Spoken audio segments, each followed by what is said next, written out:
Hello, আপনারা কেমন আছেন? আমি সুশীলা ব্লগ থেকে জানাচ্ছি শুভেচ্ছা, অভিনন্দন। আপনারা কেমন আছেন? আশা করছি ভালো আছেন, আমিও ভালো আছি। তো আজকে আপনাদের জন্য কাকরোলের পুর কীভাবে বানাবো শেয়ার করব। তো অবশ্যই আমার ভিডিওটা স্কিপ না করে দেখে যান, খুবই ভালো লাগবে। এই সিজনে অনেকটা কাঁকরোল পাওয়া যায়। তো আর এদিকে ফুলকপি আর ট্যাংরা মাছ দিয়ে পাতলা করে ঝোল বানাবো। আর এদিকে পেঁয়াজ কুচি করে রাখলাম। এদিকে কাঁকরোলটা আমি সিদ্ধ করে নিচ্ছি। আরও রান্না হবে পালং শাক। দেখুন, পালং শাকগুলো এভাবে আমি কেটে নিচ্ছি।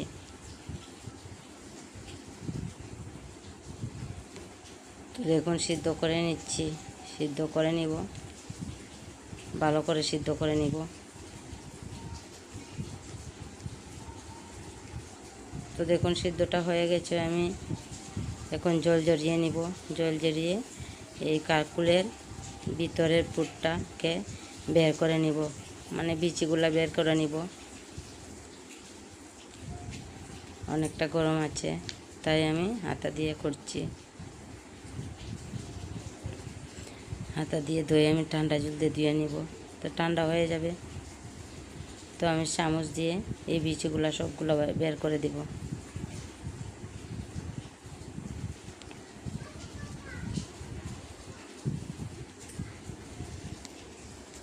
একদম সহজ পদ্ধতিতে বানাবো, একদম সিম্পলভাবে সরষে দিয়ে করব।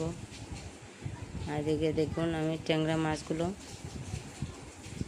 ভেজে নিচ্ছি। তো দেখুন, কাঁকরোলের আমি বিচিগুলা বের করে নিচ্ছি। এভাবে এক এক করে সবগুলা কাঁকরোল থেকে বিচি বের করে নিব। কাঁকরোলের বিচিগুলো অনেক বড় বড়। তো অনেক বড় হলে কিচ্ছু হবে না, আমার তো খুবই ভালো লাগে। বিচিগুলো বেটেও দেওয়া যায়। আর আরেকদিন দিয়েছি, আমি বাটিনি, তো আজকে বেটে দিব, বিচিগুলো বেটে দিব আজকে।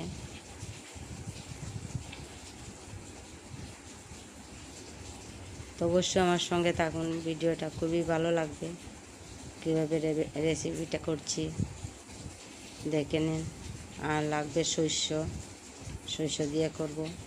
তো সরষেটা বেটে নিব। আমি আগে থেকে জল দিয়ে ভিজিয়ে রাখছি। আর এদিকে মাছ তরকারির জন্য আমি সোমবার দিয়ে দিলাম মশলাতে। তো মশলা কষানো ভালো করে হয়ে গেছে। তো আমি মাছ আর ফুলকপি আলুগুলো দিয়ে ঝোল দিয়ে দিলাম। এদিকে রান্নাটা করে নিচ্ছি। আর এই কড়াইতে এদিকে এই শাকগুলা, আমার শাক হয়ে গেছে। তো শাকটা তুলে আমি কাঁকরোলের পুরগুলা ভেজে নিব। কাঁকরোলের পুরটা বানাবো।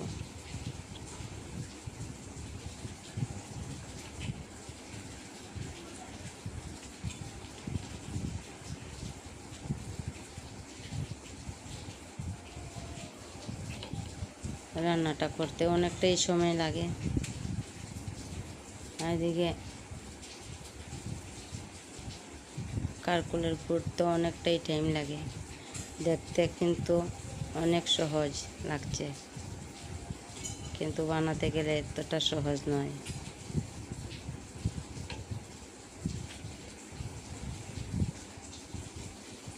তো আমি সরষেটাকে বেটে নিচ্ছি। আজকে বাটতে পারছি, বাটাটা তুলতে পারছি, কারণ আমার বোন এসেছে, তাই আমার বোনে ভিডিওটা করছে। তো কাঁকরোলের পুরের জন্য আমি কালো জিরে দিয়ে, তেল গরম করে কালো জিরে দিয়ে ফোড়নটা দিয়ে দিলাম। দিয়ে আমি পেঁয়াজ কুচিটা দিয়ে দিলাম। এখন পেঁয়াজটাকে ভালো করে ভেজে নিব।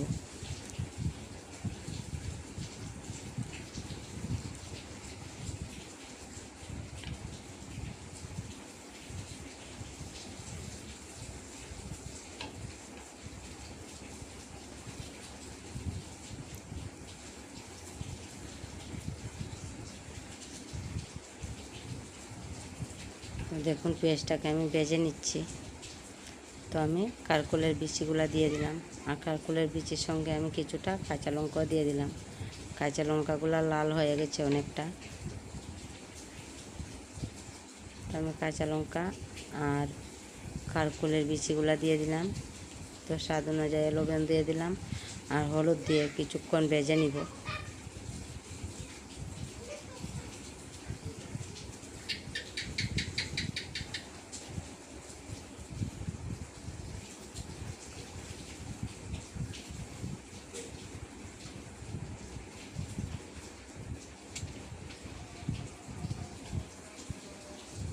এভাবে কিছু সময় ভেজে নিব।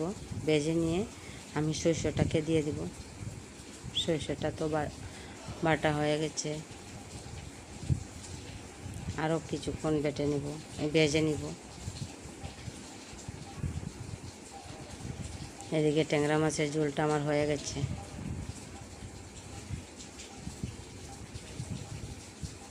আমি ঝোলটা পাতলাই রাখবো। পাতলা ঝোলটা খুবই ভালো লাগে। আর লোকাল মাছ, ফুলকপি, আলু দিয়ে রান্নাটা করলে একটু পাতলাই হবে।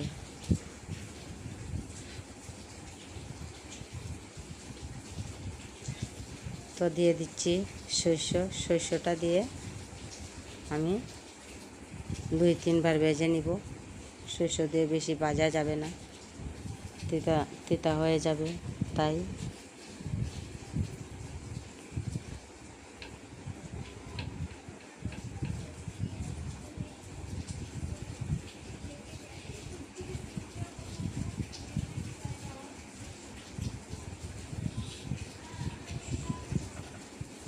তো সরষেটা আর বেশি পেঁয়াজ এগুলো একসঙ্গে ভেজে নিচ্ছি। তো এখন তুলে নিচ্ছি। তুলে নিয়ে আমি শিলে আরেকবার বেটে নিব। তো দেখুন আমি আরেকবার বেটে নিলাম বীজগুলা। তো বীজগুলো একভাবে আমি মিহি করছি না, কিছুটা দানা দানা রেখে দিচ্ছি। তো এইভাবে পুরটাকে আমি কারকুলের মধ্যে ভরে নিব। সবগুলাতে একদম সমান করে ভরে দিব, ঢুকিয়ে দিব এই কারকুলের পুরটা।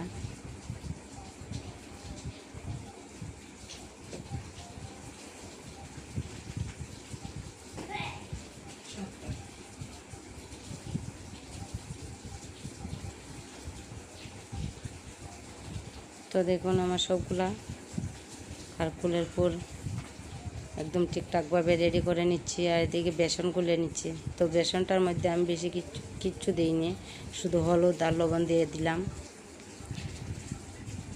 দেখুন কতটুকু ঘনত্ব করে রাখলাম। তো বেশি পাতলা করা যাবে না বেসনটা, একদম হালকাভাবে দিয়ে ভেজে নিব। তো দেখুন একদম দিয়ে দিলাম, দিয়ে আরেকবার বেসনটাকে আমি তুলে নিচ্ছি। একদম হালকাভাবে রাখবো, বেশি ভারী করে রাখলে ভালো লাগবে না। একদম পাতলা করে লেয়ারটা রাখবো। এইভাবে পাতলা করে লেয়ারটা রাখলে খুবই ভালো লাগে পুরে।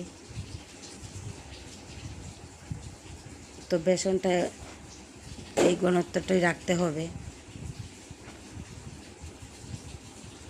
পাতলা করলে হবে না।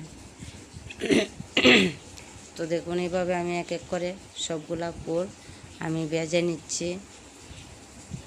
তো আপনাদের কেমন লাগছে ভিডিওটা অবশ্যই কমেন্টে জানাবে। কারকুলের পুর শাক আর এদিকে ট্যাংরা মাছের পাতলা ঝোল, আমার ভিডিওটা কেমন লাগছে অবশ্যই জানাবেন। অনেকেই আমাকে কমেন্ট করছেন, খুবই ভালো লাগছে। আপনাদের জন্য শুভকামনা, শুভেচ্ছা রইল। তো আমার ভিডিও এই পর্যন্তই। তো যদি ভালো লাগে লাইক কমেন্ট করে শেয়ার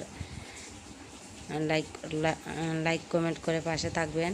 আর যারা সাবস্ক্রাইব করেননি ভিডিওটা সাবস্ক্রাইব করে রাখবেন এইভাবে নিত্য নতুন ভিডিও দেখার জন্য।